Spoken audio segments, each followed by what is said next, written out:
भारत में 12 ज्योतिर्लिंगा शिव भक्तों के लिए अत्यंत पवित्र और पूजनीय माने जाते हैं।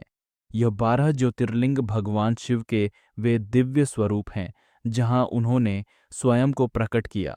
इन ज्योतिर्लिंगों की उत्पत्ति से जुड़ी पौराणिक कथाएं शिव भक्तों के लिए भक्ति, आस्था और आध्यात्मिकता का प्रतीक हैं। आइए 12 ज्योतिर्लिंगों की कथा को विस्तार से जानते हैं। 1। सोमनाथ ज्योतिर्लिंग। गुजरात के सौराष्ट्र में स्थित सोमनाथ ज्योतिर्लिंग सबसे पहला ज्योतिर्लिंग माना जाता है। कथा के अनुसार चंद्रदेव को दक्ष प्रजापति ने श्राप दिया था कि उनका तेज खत्म हो जाएगा। चंद्रदेव ने भगवान शिव की आराधना की और शिव ने उन्हें श्राप से मुक्त कर दिया। यहाँ भगवान शिव ने सोमनाथ के रूप में प्रकट होकर चंद्रदेव को आशीर्वाद दिया। 2। मल्लिकार्जुन ज्योतिर्लिंग। आंध्र प्रदेश के श्रीशैल पर्वत पर स्थित मल्लिकार्जुन ज्योतिर्लिंग की कथा भगवान कार्तिकेय और गणेश से जुड़ी है।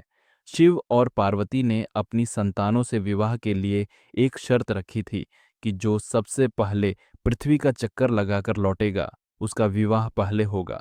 गणेश ने अपनी बुद्धिमत्ता से माता पिता का चक्कर लगाकर जीत हासिल की। नाराज कार्तिकेय ने श्रीशैल पर्वत पर तपस्या की और भगवान शिव वहां प्रकट हुए। 3। महाकालेश्वर ज्योतिर्लिंग। मध्य प्रदेश के उज्जैन में स्थित महाकालेश्वर ज्योतिर्लिंग काल और मृत्यु के अधिपति माने जाते हैं। कथा है कि उज्जैन के एक भक्त वेद प्रिय शिव का परम भक्त था। एक दिन राक्षस दूषण ने भक्त और नगरवासियों पर अत्याचार किया। भक्त की प्रार्थना पर भगवान शिव महाकाल के रूप में प्रकट हुए और राक्षस का वध किया। यहाँ शिव महाकाल के रूप में पूजे जाते हैं। 4। ओंकारेश्वर ज्योतिर्लिंग। नर्मदा नदी के किनारे स्थित ओंकारेश्वर ज्योतिर्लिंग मध्य प्रदेश में है। यह ज्योतिर्लिंग 2 रूपों में प्रकट होता है, ओंकारेश्वर और ममलेश्वर। कथा के अनुसार विंध्य पर्वत ने भगवान शिव की घोर तपस्या की।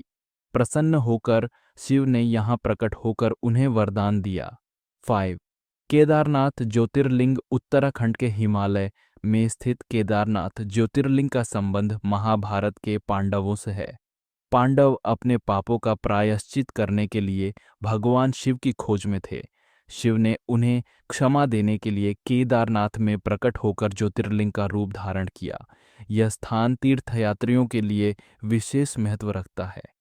6। भीमाशंकर ज्योतिर्लिंग। महाराष्ट्र में स्थित भीमाशंकर ज्योतिर्लिंग की कथा राक्षस भीम और भगवान शिव से जुड़ी है। कहा जाता है कि भीम ने शिव भक्तों को परेशान किया। भक्तों की प्रार्थना पर भगवान शिव ने भीम का वध किया और यहाँ ज्योतिर्लिंग के रूप में प्रकट हुए। 7। काशी विश्वनाथ ज्योतिर्लिंग। वाराणसी में स्थित काशी विश्वनाथ ज्योतिर्लिंग शिव भक्तों के लिए मोक्षदायिनी नगरी है। कथा है कि भगवान शिव ने स्वयं इस स्थान को अपने निवास के रूप में चुना और कहा कि जो यहाँ प्राण त्यागेगा उसे मोक्ष प्राप्त होगा। काशी विश्वनाथ को अविनाशी शिव के रूप में जाना जाता है। 8। त्र्यंबकेश्वर ज्योतिर्लिंग। महाराष्ट्र के नासिक में स्थित त्र्यंबकेश्वर ज्योतिर्लिंग गोदावरी नदी के उद्गम स्थल पर है। कथा के अनुसार महर्षि गौतम की तपस्या से प्रसन्न होकर भगवान शिव ने उन्हें गोदावरी नदी प्रदान की और यहाँ ज्योतिर्लिंग के रूप में प्रकट हुए। 9। वैद्यनाथ ज्योतिर्लिंग। झारखंड के देवघर में स्थित वैद्यनाथ ज्योतिर्लिंग से जुड़ी कथा रावण से है। रावण ने भगवान शिव को प्रसन्न करने के लिए अपनी तपस्या में सिर की बलि चढ़ा दी। शिव ने प्रसन्न होकर उन्हें वरदान दिया और वैद्य के रूप में उनके घाव ठीक किए। 10। नागेश्वर ज्योतिर्लिंग। गुजरात के द्वारका के पास स्थित नागेश्वर ज्योतिर्लिंग की कथा भगवान शिव और दारुक नामक राक्षस से जुड़ी है। राक्षस दारुक ने शिव भक्तों को परेशान किया। भक्तों की रक्षा के लिए शिव ने नागेश्वर ज्योतिर्लिंग के रूप में प्रकट होकर दारुक का अंत किया। 11। रामेश्वरम ज्योतिर्लिंग। तमिलनाडु के रामेश्वरम में स्थित यह ज्योतिर्लिंग रामायण से जुड़ा है। श्री राम ने लंका पर चढ़ाई करने से पहले शिवलिंग स्थापित कर भगवान शिव की पूजा की। यह स्थान भक्ति और शांति का प्रतीक है। 12।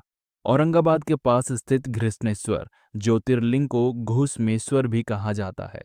कथा के अनुसार घुसमा नामक एक भक्त ने भगवान शिव की आराधना की। भगवान शिव ने उनकी भक्ति से प्रसन्न होकर यहाँ ज्योतिर्लिंग के रूप में प्रकट हुए।